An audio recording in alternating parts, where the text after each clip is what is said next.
Imagine a world undergoing monumental change. An ancient civilization mysteriously fades, leaving this vast stage. Hmm. Into this void steps a new culture, bringing with it the very seeds of what would become one of the world's most enduring spiritual Yeah, traditions. it's quite a dramatic picture. That's the story we're unraveling today as we embark on a deep dive into the very genesis of Vedic religion, laying the intricate groundwork for what we now understand as Hinduism. It is. It's a journey into a real cultural crucible, isn't it? Hmm. Where you have these ancient ideas, migrations, new ways of life, all converging. Shaping a civilization that, continues to resonate globally. It's truly a fascinating epoch, isn't it? We're focusing on a period of really profound cultural transformation on the Indian subcontinent, Right. specifically, let's say, between 1500 and 1000 BCE. Okay. And this era was fundamentally shaped by, well, a confluence of factors. Mhm. Significant environmental shifts, the climate changing, Yeah. the enigmatic decline of a truly sophisticated civilization that had flourished for millennia before that. The Indus Valley civilization. Exactly. And then the subsequent arrival of new peoples. This created such a dynamic canvas Yeah. upon which entirely new beliefs could emerge, interact, and ultimately, take root. Shaping the spiritual future of an entire region. It's huge. Absolutely. So, our mission for this deep dive is to explore precisely how this Vedic religion emerged from that complex interplay, what its core tenets were, and how these foundational elements began to shape the social, cultural, and philosophical landscape of ancient India. And we'll be drawing solely from the insights in our source material today, right? That's right. Roots of Hinduism, Vedic religion's genesis. Which gives us a really excellent lens, I think, to guide our exploration. It provides a coherent narrative of this transformative period. Okay, let's set the stage then. Before the Vedas, what came before? Right. Before the Vedic era truly dawned, the Indian subcontinent was home to an incredibly advanced civilization, a true marvel of the prehistoric world. Hmm. The Indus Valley Civilization, or IVC, active from approximately 3300 to 1900 BCE. And this wasn't just like a scattering of early settlement. No, not at all. It was a sprawling, sophisticated urban society. The IVC was remarkably sophisticated for its time. We're talking about major urban centers like Harappa and Mohenjo-daro. Names many people might recognize. Exactly. And these weren't merely large settlements, they were testaments to an extraordinary level of planning and development. Like, how so? What made them so advanced? Well, imagine cities laid out on a grid system, standardized brick sizes across vast distances, which suggests, some kind of centralized authority or at least a shared vision. Wow, okay. And their advanced urbanization included incredibly sophisticated sewage and drainage systems. That's always impressive for ancient cultures. It really is. A feat of engineering that rivaled, and in some cases even surpassed those found in much later civilizations. Ah. And beyond the infrastructure, there are intricate art forms. We have these finely carved seals depicting various animals, maybe gods. And this script we still can't decipher. The Indus script, yeah, still a mystery. Still a mystery. And highly skilled pottery, too. It all speaks volumes about their aesthetic sensibilities and their symbolic language. And they weren't isolated, right? Definitely not. Their extensive trade networks reached as far as Mesopotamia, maybe parts of Central Asia. This underscores its status as one of the most complex and influential prehistoric cultures known to us. A real powerhouse. Undeniably. Organized, technologically impressive, and culturally rich. Which makes its eventual decline truly puzzling. How could such a powerful and sophisticated civilization, one that thrived for over a millennium, just begin to fade away after 1900 BCE? Yeah. It's a mystery that has captivated historians and archaeologists for a long time. These abandoned cities, this fragmented landscape. What happened? Well, the source material indicates that the exact reasons for its decline, which really accelerated after 1900 BCE, are still not fully known. Right, no single smoking gun. Exactly. It was almost certainly a confluence of multiple interacting factors rather than one single catastrophic event. We're likely talking about a multifaceted process of systemic collapse, not an overnight disappearance. Okay, so what kind of factors are we talking about? Specific contributing elements mentioned include significant climate changes. Things like shifts in monsoon patterns. Which would be crucial for agriculture. Absolutely crucial. That could have led to prolonged droughts or maybe the opposite, major floods, devastating cities and farmland along the Indus River system. Yeah, a water crisis either way. Precisely. Imagine the impact on a densely populated agrarian society. Then there were likely shifts in established trade routes. Ah, the economic angle. Right. That would undermine their economic vitality, disrupting the flow of essential resources, maybe luxury goods that underpin their prosperity. Okay. And furthermore, the source suggests potential internal sociopolitical weaknesses, Okay. maybe a decentralization of power, or perhaps growing internal conflicts, Things falling apart from within, potentially? potentially contributing to their fragmentation and inability to adapt to these external pressures. So the consequence of this gradual decline. Profound. It led to the breakdown and fragmentation of existing social and cultural structures. And this, in turn, created vast, open, increasingly vacant lands. Opportunity. Exactly. Ripe for settlement by different ethnic groups moving from elsewhere. It was, in essence, a power vacuum and an ecological opportunity just waiting to be filled. And it was into this changing, fragmented, perhaps somewhat depopulated landscape that a new and distinct group arrived, bringing with them their own vibrant culture, language, way of life. These were the Aryans. Yes, and that term itself needs careful handling. Right. The source clarifies it holds significant historical and ethno-linguistic weight in understanding this period. That's a crucial point. The source identifies them as migrants originating from Central Asia, carrying with them a unique set of cultural practices and a distinct worldview. So the term Aryan, how should we understand it here? Well, it seems it was both an ethno-linguistic term they might have used for themselves, possibly meaning noble or honorable, Okay. and also it's a historical concept scholars use now to describe their distinctive cultural footprint on the subcontinent, primarily characterized by their language and their religious practices. And their lifestyle. They're described as predominantly nomadic and warrior societies, which gives us a pretty clear picture of their adaptability, their capabilities, maybe their social structure too. Nomadic warriors and their language. Crucially, their language was an early form of Sanskrit. Ah, the bedrock language for later Hinduism. Exactly. Belonging to the vast Indo-European language family. This linguistic connection highlights their broader historical ties to groups that spread across Europe and parts of Asia, tracing back to a common ancestral linguistic root. It's intriguing to consider the immense scale of such a migration. I mean, what do our sources tell us about their incredible journey itself, and how did their way of life adapt as they moved into this new territory, eventually laying the groundwork for a new civilization? Well, the Migrarian process, which is estimated to have occurred roughly between 2000 and 1500 BCE, Okay, a long a period. very long period, it's underscored in our source as the foundational event for the emergence of the Vedic religion itself. So not just people moving, but ideas moving. Absolutely. Yeah. It wasn't just a physical movement. It was the genesis of an entirely new cultural and religious epoch on the subcontinent. They primarily entered through the northwestern mountain passes. Like the Khyber Pass region. Precisely. The Hindu Kush and Suleiman Mountains. These served as crucial gateways into the fertile plains of India. And where did they come from before that? Central Asia, you said. The theoretical models for their origins primarily link them to Central Asian steppe societies, cultures like the Yamnaya and Sintashta Petrovka. Okay. These connections suggest a common ancestral homeland, shared cultural traits, including that nomadic lifestyle, and a strong equestrian tradition. Horses were key. Right, horses and chariots are often associated with them. Yes, these were not just any migrants. They possessed significant technological and military assets that gave them a distinct advantage. We're talking about the mastery of horses, providing unparalleled mobility. Game changer in that era. Huge! And the widespread use of wheeled chariots. These technologies characterize them as formidable warrior and nomadic tribes, highly effective in rapid movement, maybe skirmishing. So how did they organize themselves initially?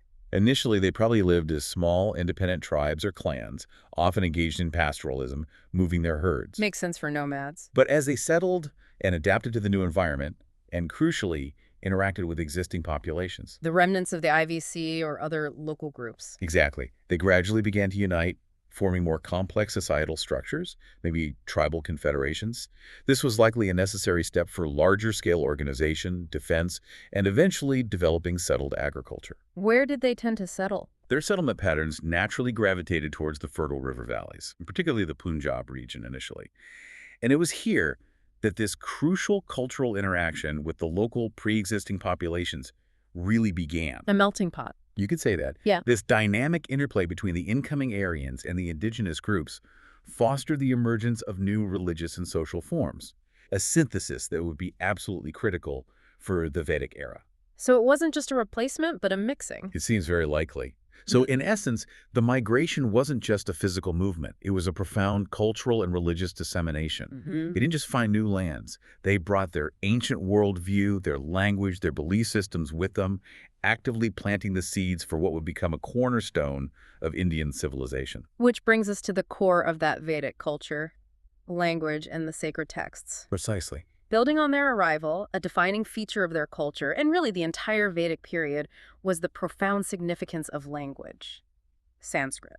It became absolutely central, didn't it, to their daily lives, their spiritual world, their entire way of transmitting knowledge. The story of Sanskrit's development and its preservation through oral tradition is, well, it's quite remarkable. It truly is. The Aryans spoke an early form of Sanskrit, a Proto-Indo-European language, very expressive, structurally rich, and its role was dual and profoundly significant. How so? On one hand, it served as the language of everyday life, facilitating mundane communication. But more crucially, it became the sacred language of religious rituals. Elevated. Special. Exactly. This elevated its status considerably, making it the medium through which humans communicated with the divine. And the Vedic period was, really by necessity, defined by oral transmission. Because there was no writing system yet. Right. Given the absence of developed writing systems at that time, all knowledge, especially the vast body of sacred texts, was meticulously memorized and passed down from generation to generation. Just think about that. It wasn't merely a convenient method.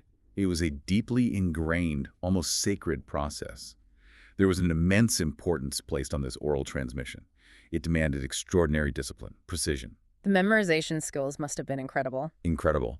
Imagine the rigorous training, the mnemonic devices they must have used, the countless hours of recitation needed to preserve such complex knowledge with absolute fidelity, ensuring its integrity across centuries without a single written word to rely on.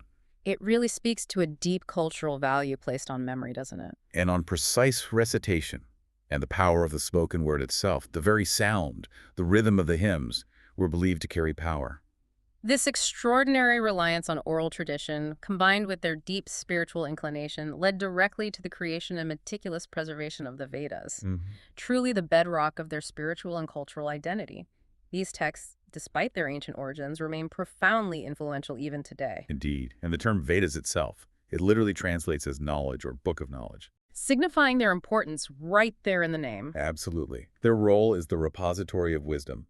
And as you noted, the meticulous process of their transmission through memorization was absolutely central to ensuring their integrity across generations. This wasn't casual recitation.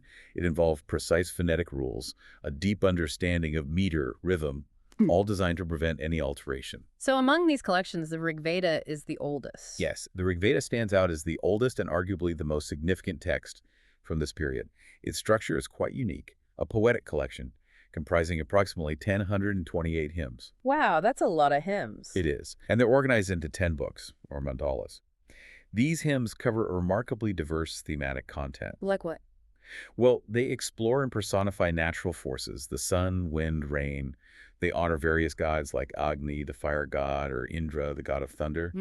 But they also delve into profound philosophical inquiries, contemplating the meaning of human life, the origins of the universe, the fundamental order of existence. So prayers, but also deep thinking. Exactly. Imagine hymns dedicated to the dawn, celebrating its beauty, while others grapple with the mystery of creation itself. The language used within the Rig Veda is noted for its high artistic and philosophical depth. It reflects not just fervent religious piety, but also a really sophisticated intellectual tradition. And when was it compiled?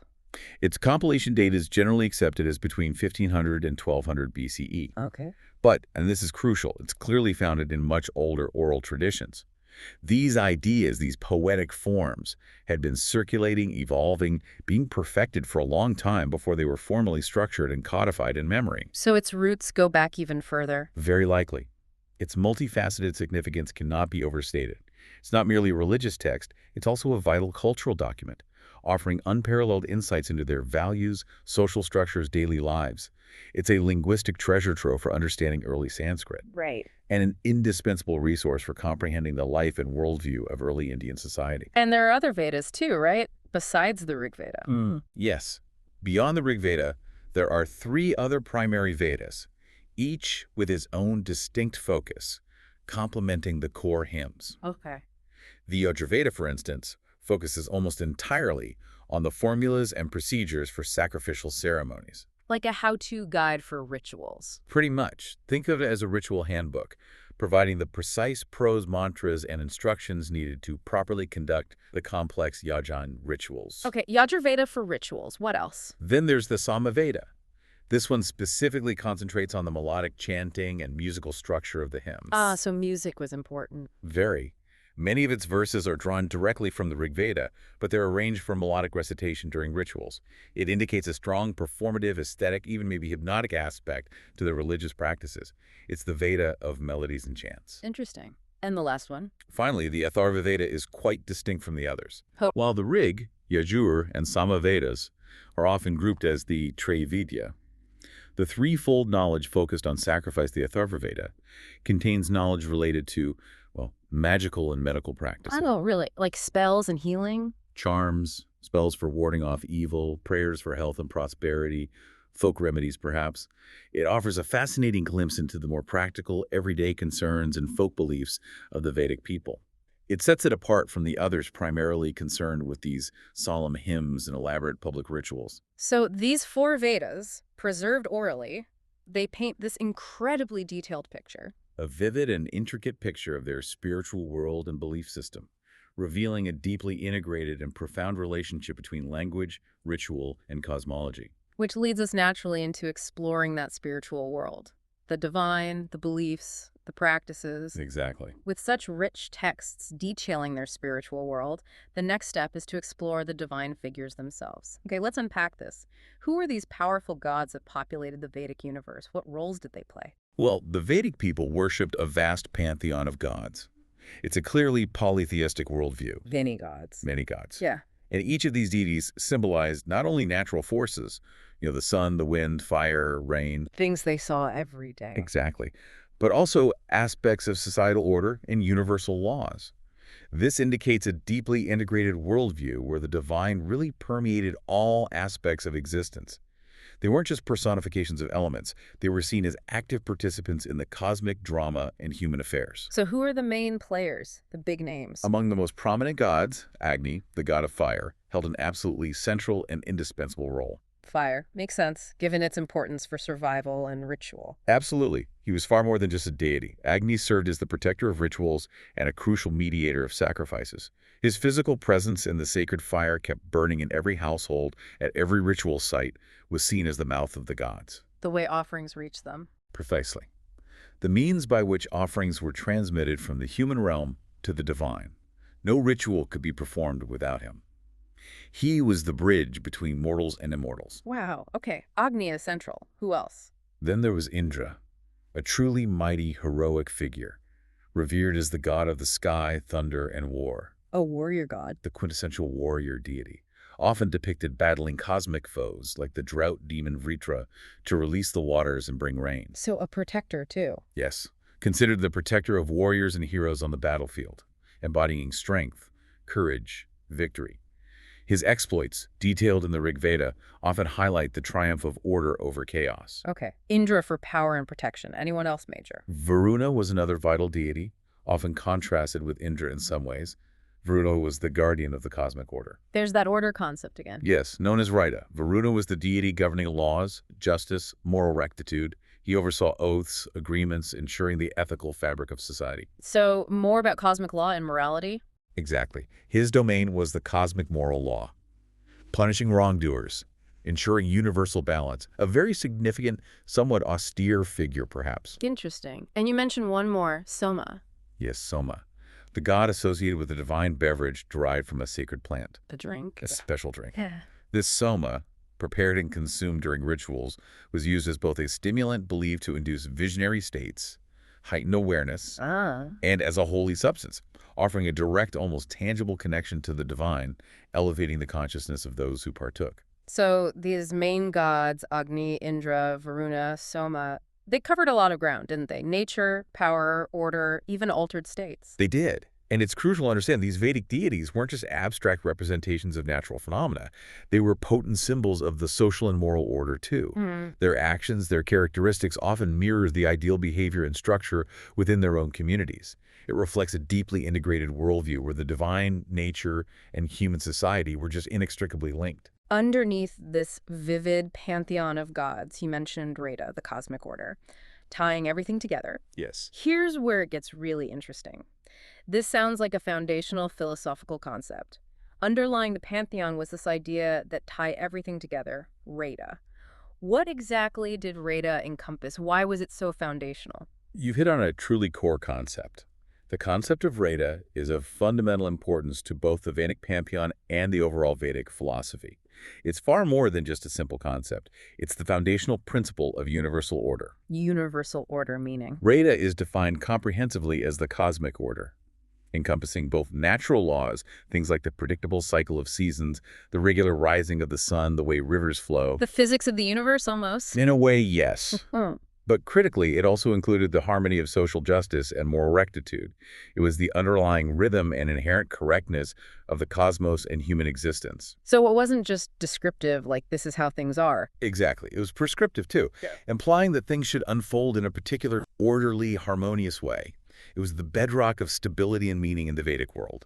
Without Rita, the universe would descend into chaos. And you mentioned it connects to later ideas. Yes, the source points out its crucial role as the conceptual foundation for the later, highly significant Hindu concept of dharma. Dharma, duty, righteousness. Broadly, yes. Hmm. Righteous conduct, duty, moral law, one's appropriate path in life. Dharma essentially built upon the principles of Rita.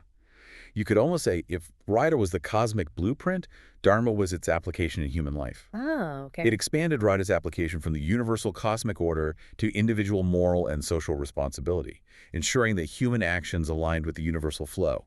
So Rita truly was the foundational blueprint for their entire understanding of reality, connecting the macrocosm of the universe to the microcosm of individual existence. So what does this all mean? Given this intricate understanding of cosmic order, Rita, and the powerful deities who embodied it, how did the Vedic people actively participate in maintaining Rita? What were their core ritual practices? How did they interact with these gods? The central practice of Vedic religion unequivocally was yajna. Yajna, the sacrifice. Yes. This term refers to complex, multi-stage sacrificial ceremonies that form the very core of Vedic religion. These weren't simple offerings, they were elaborate, carefully orchestrated rituals, often spanning hours or even days, designed to engage directly with the divine and uphold the cosmic balance. And what was the purpose? Just pleasing the gods? The source highlights its profound threefold purpose, revealing its immense significance. Firstly, yes, offering sacrifices to the gods as a form of devotion, appeasement, maybe a reciprocal exchange, we give you this, you grant us favor. Okay. Secondly, fostering social unity among participants. These were often communal events that brought people together, reinforcing shared identity. Wielding community through ritual. Exactly. And thirdly, and crucially, ensuring the maintenance of the cosmic order, Rita. How did sacrifice maintain cosmic order? They believed that by performing these rituals correctly, with precise recitation, precise actions, the right offerings, they were actively contributing to the balance and harmony of the universe, preventing chaos, ensuring prosperity, keeping the cosmic cycles going. Wow, a heavy responsibility. What did they offer? The types of offerings made to Agni, the fire god, the indispensable messenger, Right, the bridge. were specific and meaningful. Typically animals, milk, ghee that's clarified, butter, and grains. Valuable things. Precious commodities, yes, signifying the value and sanctity placed on the offerings. A real gift from the human world to the divine. The sacred fire itself, where these offerings were made, wasn't just a place for burning. It was seen as a vital medium for communication, a direct conduit between humans and the gods. And they had instructions for all this? Oh, yes. The correct performance of these rituals, the precise mantras, the sequence of actions, the timing was meticulously documented and explained in specialized texts known as the Brahmanas. Ah, the Brahmana texts. Yes, these prose scriptures served as detailed manuals, prescribing the stages, the precise meanings, the forms of these ceremonies, ensuring their accurate and effective execution. This underscores the intellectual effort and precision invested in their religious practices. They weren't just spontaneous acts, but highly codified rites. And you said they were communal events. Yes, the source emphasizes that yajna wasn't merely a personal act of devotion. It was also a profound communal event. It served to reinforce the society's religious identity, drawing the community together under shared beliefs and practices. Makes sense. And, perhaps most notably for our next topic, it served to strengthen its emerging social hierarchy. How so? Different roles within the ritual were often assigned to different social groups, with the brahmanas, the priests, holding the most sacred and authoritative positions, solidifying their religious and social preeminence. Ah, okay. This raises an important question then. How did these deeply religious practices and beliefs intertwine with their evolving societal structure in daily life, especially as their society became more organized, more hierarchical? Precisely. That brings us squarely into the realm of Vedic society and its emerging structures. Okay, let's unpack this. Building on the communal nature of these rituals and the distinct roles within them, it's clear that Vedic society was becoming increasingly organized. The emergence of the Varna system is truly fascinating. One of the earliest forms of structured social hierarchy we see taking shape on the subcontinent. Absolutely. The Vedic period saw the beginnings of a sophisticated social organization structured around four main classes, or Varna. Varna, meaning color originally, but here used for class. That's a complex etymological point, but yes, it came to signify these functional groups within society, designed to provide specialized roles and maintain social cohesion. So who were the four Varnas? First and paramount in religious and cultural life, we have the brahmanas. The priests we just mentioned. Exactly. The priests, spiritual guides, religious functionaries, holding an extremely important position. Their role was multifaceted, solely responsible for memorizing the vast and intricate Vedas with absolute fidelity. Living libraries. Right. Performing the complex yajna rituals, and essentially constituting an elite class possessing sacred knowledge and the ability to mediate with the divine. Crucially, they held significant religious authority and largely regulated the cultural and religious life of the society. Indispensable spiritual guides, scholars, keepers of tradition. Okay, Brahmanas at the top in terms of ritual. Who's next? Next were the Kshatriyas. These were identified as the warriors and rulers. The protectors and administrators. Exactly. Their primary roles were to ensure the security of society, protecting the community from external threats, maintaining internal order through military prowess. They also managed its political affairs, leading the various tribal confederations and emerging kingdoms, making critical decisions concerning governance and defense. So priests and warriors. Yeah. Who else? Then came the Vaishyas, characterized as the commoners, the farmers, merchants, and artisans. The economic engine. Pretty much.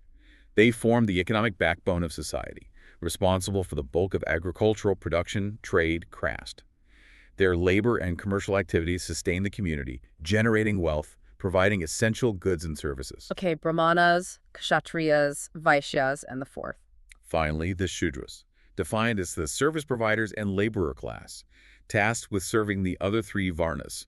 They performed essential support functions for the society, often involved in manual labor and various forms of service. So this structure, it's a clear division of labor. It is a division of labor where different groups specialize in different societal roles, but is also reflected, as we saw with Yajna, a hierarchical distribution of religious and ritual roles within society, reinforcing the Brahmana's authority. Now, is this the same as the later caste system? That's a crucial nuance the source emphasizes. In this early Vedic period, the Varna system had not yet solidified into the rigid birth-based caste system, the jati system that would later emerge. So it was different back then, more fluid. While a hierarchy was certainly present, and certain roles were likely becoming hereditary, the system in this early phase seems to have retained a degree of fluidity. Mobility, though perhaps limited, might have been theoretically possible. The emphasis seems to have been more on one's functional role, Varna, and maybe ritual purity rather than an unchangeable social station determined solely by birth, which became the hallmark of the later jati system. That's a really important distinction. Very important. Okay, shifting from the formal social structures, here's where it gets really interesting. Beyond the rituals and social structures, what was the everyday rhythm of life like for the Vedic people? How did they sustain themselves, build communities, interact economically? Well, the source tells us that Vedic society was predominantly agrarian. Agriculture was the main economic activity, the foundation of their sustenance. Farming the river valleys. Exactly. Leveraging the fertile river valleys, the Punjab initially, later the Ganga-Yamuna Doab, to cultivate essential crops like wheat and barley, staple diet stuff. As they moved further east, rice cultivation also became significant. Their farming methods, while maybe rudimentary by our standards, were effective enough to support growing populations. And animals. You mentioned pastoralism earlier. Yes, animal husbandry was incredibly important too. Cattle, in particular, were considered highly valuable, almost sacred in some contexts, providing milk, ghee, dung for fuel, and serving as a measure of wealth. Cattle as wealth. A common theme in many ancient pastoral societies. Horses were also vital resources, not just for speed and utility in warfare, pulling those chariots for the Kshatriyas, Right. but also for their crucial roles in religious ceremonies, often as high-status offerings in the elaborate yagya rituals. So farming and herding were key. What about trade? Beyond that, the development of trade was significant. This wasn't just localized bartering.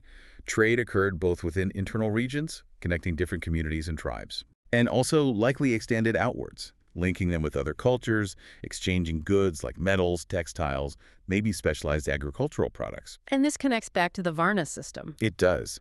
This commercial activity played a crucial role in defining the functions of the different Varna classes, particularly highlighting the Vaishyas who, as we discussed, were responsible for commerce and production. And politically, how were they organized? Big empires. Not really, not yet. Their political structure seems to have consisted of relatively small kingdoms and tribal confederations, often led by a Rajan or chief. It suggests a more decentralized but still organized form of governance. And the Kshatriyas were the leaders. Yes, within this structure, the Kshatriyas, as the warrior and ruling class, functioned as leaders in both military campaigns, protecting their territories from rivals, and the day-to-day governance of their communities, maintaining order, perhaps dispensing justice. So daily life was this dynamic blend. Farming, herding, trade, tribal leadership, all underpinned by their evolving social and religious framework. Exactly. Making for a robust and pretty self-sufficient society for its time. So what does this all mean? It's clear their social organization and daily life were deeply interwoven with their spiritual beliefs. But how did these early ideas of society and order shape their broader worldview? The philosophical groundwork that would come later. Well, the source illuminates that early Vedic philosophical thought, largely centered on those core concepts we've touched upon. The universal order, Raita, The cosmic blueprint. the duties of the individual, known as Dharma, Living according to Raita. and the overarching goal of social harmony. These were the core pillars of their worldview, guiding both cosmic understanding and human conduct. But not concepts like karma or reincarnation yet. That's an important distinction the source makes. More advanced and abstract concepts like karma, the law of action and consequence or reincarnation, samsara, the cycle of rebirth, or even moksha, liberation from that cycle. These were not yet fully developed or explicitly articulated in this specific period. So those came later. They developed more fully in the later Upanishadic period. While the conceptual seeds for these ideas might have been present in nascent form, perhaps implicitly, they hadn't blossomed into the sophisticated doctrines we see later in Hindu philosophy. So the focus was really on Radha and Dharma. Very much so. The concept of Radha, as we reiterated, was absolutely foundational, a unifying principle. It applied not only to the physical universe and its natural rhythms, the sun rising, the seasons changing, Right. but also profoundly underpinned the social and moral order of human society. It implied an inherent balance and correctness to existence that permeated everything. And maintaining that balance was key. Yes, there was a strong belief in a reciprocal balance and harmony between the individual, society, and the universe. This wasn't just a passive observation. It was an active principle demanding participation. Through Dharma. Exactly. To contribute to and maintain this essential harmony, everyone was expected to fulfill their specific duty, their dharma, according to their varna and their place in the cosmic order. Dharma, in this early context, was very much about righteous conduct that upheld Raita. And ritual played into this too. Absolutely. The Vedic texts emphasize that adherence to correct behavior and meticulous ritual practice was deemed absolutely essential for an individual's success in life, ensuring their well-being, prosperity, and indeed cosmic order itself. This reciprocal relationship between human action, divine favor achieved through ritual, and universal balance was really a defining characteristic of their philosophical outlook. It provided a coherent framework for understanding your place in the world and your responsibilities. Precisely. It's quite remarkable. And this profound reliance on an oral tradition, which we keep coming back to, it truly sets this period apart from many other civilizations and had a unique, almost unfathomable impact on how knowledge was transmitted and preserved for centuries. Which brings us to that unwritten legacy. Okay, let's unpack this. That's a fascinating insight into their worldview. It's almost counterintuitive to our modern understanding of knowledge preservation, isn't it? But it's such a critical point to grasp. Imagine an entire complex civilization with vast sacred texts, intricate rituals, operating entirely without a written language. It's truly extraordinary. It was precisely this oral tradition that defined the Vedic period's approach to knowledge transmission. It really is. Yeah. The source explicitly confirms that writing had not yet developed, or at least wasn't widely used for sacred texts, in the Indian subcontinent during the Vedic period itself. So everything, the Vedas, the instructions, Yeah. all passed down by word of mouth. Consequently, yes, all texts, including the extensive and incredibly detailed Vedas, were transmitted solely through oral tradition, passed with astonishing precision from one generation to the next. It wasn't just casual storytelling. Oh, definitely not. It was an incredibly rigorous and highly formalized process. This rigorous memorization tradition wasn't just a means of transmission, it was also a highly effective method for ensuring the preservation of the text without corruption or alteration over many, many centuries. How did they ensure accuracy? The precision with which these vast bodies of knowledge were memorized and recited, focusing on every syllable, every intonation, every subtle phonetic nuance, was paramount to their spiritual efficacy and cultural continuity. So getting it wrong wasn't just an error, it was bad. The belief was that even a slight deviation in pronunciation could render a mantra ineffective, or maybe even harmful. It speaks to an extraordinary discipline, a deep cultural value placed on the word, and an almost superhuman dedication to memory. It's hard to even imagine that level of collective memory. And this method of preservation, paradoxically, made the text incredibly robust against loss. They existed not on fragile materials like papyrus or clay, but in the living minds of thousands of people. Here's where it gets really interesting. This level of oral transmission demands a dedicated class of individuals, right? If there was no writing for this, who were the dedicated keepers of this immense unwritten body of knowledge? Who ensured these complex hymns and rituals were passed down perfectly? And this brings us directly back to the Brahmanas. The priestly class again. Exactly. They were the privileged and highly specialized class specifically entrusted with the monumental task of memorizing these vast texts and overseeing the complex ceremonies. Their role was absolutely central not just to religious life, but to the entire cultural fabric of the society. They were the living libraries of their civilization. What was their main duty in this context? Their central duty involved ensuring the correct pronunciation of the Vedas, understanding their precise meaning and application, and actively keeping religious knowledge alive and vibrant within the community. How? Through continuous recitation, teaching, and rigorous instruction of their disciples. This was often a lineage-based transmission, perhaps father to son or guru to student. It's just a testament to the human capacity for memory. And the power of dedicated oral transmission, that such an extensive and intricate body of literature could be preserved for so long without a written script. Was Sanskrit itself changing during this time? That's a good point. On a linguistic note, it's worth mentioning that Sanskrit's grammatical structure and phonetic rules were standardized much later, notably by the great grammarian Panini, probably around the 4th century BCE. So after the main Vedic period? Yes, a post-Vedic development, really codifying the language for writing. During the Vedic period itself, the language was primarily oral and highly dynamic. Its precise sounds, its rhythms, were preserved through the living voices and meticulous memories of the Brahmanas. Making them the indispensable custodians of this ancient heritage. Absolutely. This raises an important question, though. While the Vedic period laid such strong foundations, what transformations were on the horizon? Did things stay the same? An excellent question. It leads us to look forward, beyond the core Vedic period. So, what does this all mean for the future of this complex religion? With such deep ritualistic roots, did it remain static, just repeating these hymns, performing the same rituals? Or did it begin to evolve into something new, something that would resonate in different ways? Well, by approximately 1000 BCE, let's say towards the end of the period we're focusing on, the Vedic religion certainly continued to be the dominant religious system. Its polytheistic pantheon, those elaborate yajna rituals, were firmly in place. Okay. However, concurrently, subtle yet profound shifts were beginning to occur within the intellectual and spiritual landscape. Shifts like what? Alongside the focus on external rituals, Mm. more individualistic and philosophical inquiries began to emerge. These newer forms of belief, or maybe emphasis, were less centered solely on the meticulous performance of rituals for, say, immediate gains like good harvests or victory, Right. and more on internal understanding and deeper metaphysical questions like, what is the nature of reality? What is the self? Move inwards. Exactly. This intellectual ferment was the groundwork being laid for texts known as the Upanishads. Ah, the Upanishads. Very famous philosophical texts. Yes, they would emerge more fully towards the conclusion of the Vedic period and really blossomed in the early post-Vedic era. The Upanishads would introduce deeper and more abstract concepts regarding the nature of the universe, the individual soul Atman, and the ultimate reality Brahman. And this changed things. It effectively began to transform the predominantly ritual-centric structure of early Vedic religion.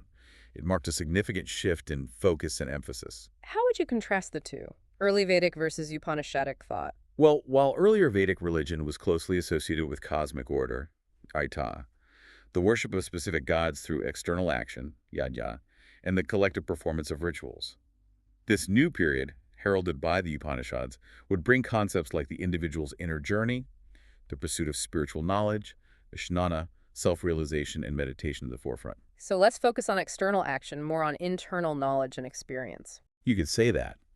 It wasn't necessarily an abandonment of the old ways. Rituals continue to be important for many, but rather a profound expansion and deepening of the philosophical inquiry that moved inward, exploring the intimate connection between the individual soul, Atman, and the universal spirit, Brahman. That sounds like a crucial evolution. It was. It would ultimately pave the way for a much more diverse, introspective, and philosophically rich spiritual landscape that would eventually characterize much of Hinduism as we know it.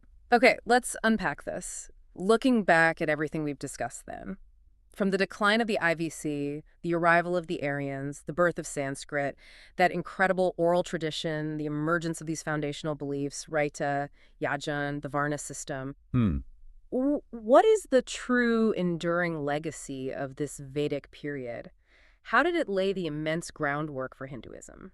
The period from roughly 1500 to 1000 BCE was foundational in a truly comprehensive sense. It wasn't just about a rudimentary religious belief system being born. It laid the absolutely essential social, cultural, linguistic, and even political structure of the Indian subcontinent that would evolve for millennia. It set the stage for so much. Absolutely. We've seen how key elements crystallized and were deeply interwoven during this time.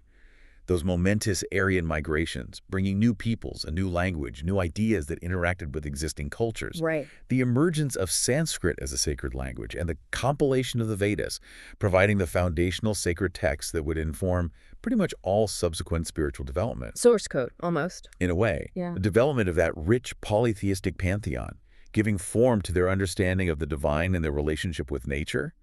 The establishment of complex rituals, particularly yajna, shaping their interactions with the gods, providing social cohesion, reinforcing community identity. The formation of the Varna social system, defining societal roles and hierarchies that, while perhaps fluid at first, would evolve into a defining feature of Indian society for centuries. And the articulation of that concept of universal order, Raita, permeating their philosophy and providing a moral and cosmic blueprint. So Vedic religion really provided the essential groundwork. The fertile soil, the initial seeds, the robust scaffolding. Yeah. Whatever metaphor you like, upon which the incredibly diverse layers and profound philosophical depths of Hinduism would evolve over subsequent millennia. It sounds like you really can't understand Hinduism without understanding this period. I think that's fair to say. It's impossible to truly understand Hinduism in all its complexity and richness, its gods, its philosophies, its social dimensions, its rituals, its enduring appeal, without first grasping its Vedic origins. The source concludes, and I think rightly so, that understanding this genesis is indispensable for grasping the spirit, the identity, and the overarching worldview of Indian civilization as a whole. It's not just history. No, it's the living root of a profound cultural heritage that continues to flourish in countless forms today. What an absolutely fascinating deep dive into the foundational roots of such a profound civilization and spiritual tradition. It's truly incredible to see how interconnected everything was, from the decline of one advanced civilization to the rise of another, and the very birth of a complex belief system woven through migrations, language, and these deeply held communal and cosmic beliefs. It really highlights the dynamic nature of cultural formation, doesn't it? Yeah. And as we reflect on this remarkable period, maybe consider this, how the complete absence of writing for sacred texts in the early Vedic era actually seems to have strengthened the oral transmission. How do you mean? Well, it forced this profound reliance on human memory and the spoken word. It turned every reciter into a living library, demanding a level of collective memory and precision that is, frankly, almost unfathomable to us today with our digital storage and printed books. Yeah, it's a different way of valuing knowledge. It is. So this raises an important question for you, our listener, to ponder. What other unexpected cultural advantages or unique forms of societal wisdom might emerge when a civilization is so profoundly reliant on the power of memory, recitation, and the spoken word, creating a culture where knowledge truly breathes through its people? What might we miss by relying so heavily on external storage? That's a fantastic thought to leave us with. Thank you for joining us on the deep dive. We hope this exploration has given you a fresh perspective on the ancient origins of Vedic religion and its enduring, multifaceted legacy. Keep exploring, keep questioning, and keep digging deeper into the world of knowledge.